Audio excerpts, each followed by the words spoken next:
Since the NFL has started, there have been many talented players who have joined. While most go on to have good careers, there are some whose own teams are the reason they failed or never accomplished what they could have. Here are 5 NFL stars whose careers were ruined by their own team. Number 1. Robert Griffin. Robert Griffin III, also known as RG3, attended Baylor University from 2008 to 2011. Robert played starting quarterback for Baylor's football team. In his freshman year, Robert put up mediocre numbers as a dual-threat quarterback, throwing for 2,000 yards, 15 touchdowns, and 3 interceptions. Robert added 800 yards and 13 touchdowns rushing. Robert was a promising QB many in the college football world thought could be a star. Robert won the 2011 Heisman Trophy, but unfortunately didn't make it to a national championship. Robert was rated the second highest quarterback behind Andrew Luck. Robert Griffin was drafted by the Washington Redskins in the 2012 NFL Draft. The Redskins traded 3 first-round picks and a second to the Rams for the second overall pick, just to get RG3. From the moment he came to DC, everyone loved RG3. He was charming, was a good football player, and was the future of the NFL. At least they thought. Robert had a magical rookie season. In his debut, RG3 played New Orleans Saints. But his first game, he was facing off against Drew Brees, one of the greatest quarterbacks to ever play. With the leadership and great play by Griffin, the Redskins won a shootout versus the Saints. After the win over the Saints, the Redskins had a tough time finding the rhythm. They ended up losing 6 of their first 9 games. After the bye week on week 10, the Redskins pulled off a 7-game winning streak, going 10-6, winning their division. Throughout the season, the Redskins' offensive line did a terrible job of protecting Robert. He was sacked 30 times, but the Redskins still made it to the playoffs. They were facing the Seattle Seahawks in the wildcard game. RG3 was a little beaten up coming into this game. His knee had been a problem all season. In the game, Robert hurt his knee and was in no condition to play, but his coach, Mike Shanahan, decided to put him back in the game. In the fourth quarter of the game, the Redskins were only down by a touchdown. The Redskins were down on their own 13 and were trying to amass a comeback drive. On second down, Robert attempted to retrieve a low snap and broke his leg. The Redskins ended up losing, and Robert would never be the same. Because his coaches would constantly make him run the ball, Robert's body got pretty beaten up. In the 2013 season, Robert had way less success. He was sacked 38 times and was injured all the time. Backup Kirk Cousins was filling in for RG3, and he played decently well. After several years where he kept getting hurt and not getting along with the coach, RG3 was benched and Kirk Cousins was named the starter. Eventually, RG3 left the Redskins and played a bit with the Browns. He's currently a backup for the Baltimore Ravens. Because his team had a terrible offensive line and his coaches misused his abilities, RG3's career was thrown away. Number 2. Calvin Johnson Jr. Calvin Johnson, also known as Megatron, played at the Georgia Institute of Technology for 3 years in college. In those 3 years, Johnson set school records for the most receiving yards and touchdown catches. The 2006 season was Calvin's best college year. He recorded 76 catches for 1,200 yards and 15 touchdowns. Coming into the 2007 NFL Draft, Calvin Johnson was expected to be the number 1 overall pick by the Raiders because he was the most athletic and talented player. But after impressing the Raiders owner Al Davis, Jamarcus Russell was drafted number 1 overall by the Raiders. At number 2, the Detroit Lions selected Calvin Johnson. During a game in Calvin's rookie season, his teammate and fellow wide receiver Roy Williams gave him the nickname Megatron. Calvin had a great career leading the NFL in touchdowns in 2008 and leading the NFL in receiving yards twice in a row in 2011 and 2012. He even set the NFL single-season receiving yard record. Calvin averaged 1,200 yards a season in his career. Calvin holds almost every receiving record for the Lions. Although Megatron did everything he could for his team, putting up crazy numbers, the Lions organization failed him. The Lions never put together a good team when Calvin was with them. Although they had some good talents, they just were never able to go over the top. The Lions even went 0-16 in 2008. Calvin was a generational talent. Most agreed that he deserves a Super Bowl ring, but the Lions never got him close. At the end of the 2014 season, Calvin Megatron Johnson announced his retirement. Calvin had said many times that the Lions organization had mistreated him. After his retirement, Calvin came out saying that he had concussions almost every week, and the Lions never admitted anything. He said he once got hit so hard he blacked out, but the team doctor said he passed concussion protocol. Calvin then said he knew he had a concussion because he blacked out and his vision was blurry. Calvin also had a big feud with the Lions about money. It all started when Calvin retired with 4 years left on his contract.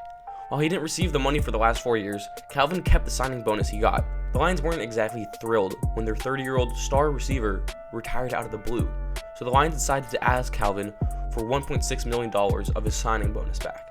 To this day, Calvin Johnson still is unhappy with the Lions mistreating him after all he did for them. Number 3. Andrew Luck. As the highest rated prospect coming out of college since Peyton Manning, everyone knew that Andrew would be special. Andrew had such a successful career at Stanford that he was the lock for the #1 pick of the 2012 NFL Draft. When the 2012 Draft came around, the Colts selected Andrew at #1, just as everyone expected. Andrew set many records for rookie. He set the record for the most wins by a rookie at 11, and he tied Ben Roethlisberger for the most game-winning drives by a rookie. Andrew led the Colts to an 11-5 record. Doing this with a team that had gone 2-14 the previous year was a great accomplishment by a rookie. Andrew led the Colts to a wildcard game versus the Ravens. Although they lost, the Colts were extremely excited by their new quarterback. Andrew's rookie season didn't disappoint. The only thing that was a bit of a concern was Andrew was sacked 41 times. In his second season, Andrew played just as well as his rookie season. Andrew grew a connection with fellow teammate and standout wide receiver T.Y. Hilton. Together, they led the Colts to an 11-5 record, earning a home game in the wild cards. The Colts played the Chiefs in the wild cards and won a comeback win after being down 28 points. The following week, the Colts played in the divisional round against the New England Patriots. Andrew threw for 300 yards and 2 touchdowns, but he also threw 4 interceptions. This was a controversial game because the Patriots deflated footballs, making it easier for them to throw. The Colts ended up losing the game 43-22. Andrew was voted to the 2013 Pro Bowl. In 2014, Andrew had his best season as a pro. He would throw for the single season yards record in Colts history, passing Peyton Manning, and he would throw 40 touchdowns, leading the NFL. The Colts would go 11-5 and make it to the playoffs for the 3rd year in a row. The Colts would beat their former QB Peyton Manning and the Denver Broncos in the divisional round 26-10. They faced off against the Patriots in the AFC Championship game. The Patriots pulled off the win for the 2nd time in a row and ended up winning the Super Bowl.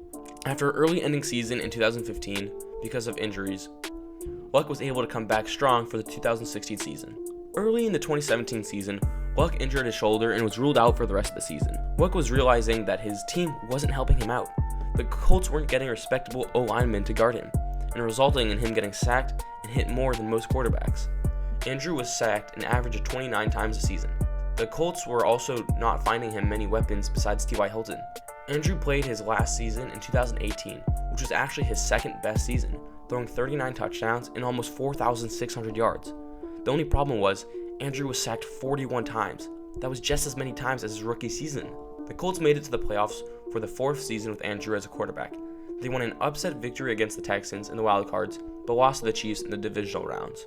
The divisional round loss would end up being Andrew's last NFL game. Andrew would retire after watching a 2019 preseason game, saying the reason he retired was because of his many injuries. He said, "I've been stuck in this process. I haven't been able to live the life I want to live. It's taken the joy out of the game. The only way forward for me is to remove myself from football." Andrew retired at the age of 29. Many considered him one of the best sports players to ever retire in his prime. Because the Colts never set up a good offensive line for Luck, his injuries ended up making him leave the game. Number 4, Barry Sanders. Barry was one of the best running backs to ever play the position. He was an elusive runner that no one could bring down. Barry was drafted by the Lions and stayed there his entire career. Barry rushed for 1,100 plus yards every season of his 10-year career. Barry led the league in yards 4 times in his career and once in touchdowns. He also won an Offensive Player of the Year and an NFL MVP. In his MVP season, Barry rushed for 2,000 yards. Although Barry had a successful season stat-wise, he was never able to reach the prize coveted by all, a Super Bowl. In fact, Barry only played in 6 playoff games, and he lost 5 of the 6. Barry only made it to the NFC Championship game once, and the Lions lost it. The Lions had a first ballot Hall of Famer on their team and weren't able to get a Super Bowl. Number 5, J.J. Watt. Although his career isn't done yet, the Texans have managed to completely ruin the best of JJ's playing days. After being a top performer in the Combine and having a good college career, the Houstons drafted him 11th overall pick. In his first season, JJ only recorded 5.5 sacks and 56 tackles. But from the 2012 to 2015 season, JJ recorded 3 NFL Defensive Player of the Year awards, 79 sacks, and 315 tackles in the 4-year span. Those 4 years alone are surely good enough to be a Hall of Famer. In his first 5 seasons, JJ played 100% of his games with the Texans, but in his last 5, he only played 60% of the games. From 2016 on, JJ was constantly getting injured. He was only able to get 26.5 sacks in the final 5 seasons with the Texans. Now compared to his first 5 seasons, that's not a lot. The Texans drafted great players, but none of them ever wanted to stay because of the bad culture. In 2020, the Texans traded away superstar wideout DeAndre Hopkins. This made the Texans a whole lot worse and making their chances to succeed dive. The Texans only made it to 8 playoff games with JJ. They lost 5 of the 8, never even making it to an AFC Championship game. Many consider JJ Watt the best edge rusher in the last 2 decades. But Lawrence Taylor and Aaron Donald are the only other players with 3 Defensive Player of the Year awards. That's good company to be in. With what was a for-sure Hall of Famer, the Texans were only able to ever win a wildcard game. If you enjoyed this video, hit the subscribe button. Thanks for watching Instant Sports.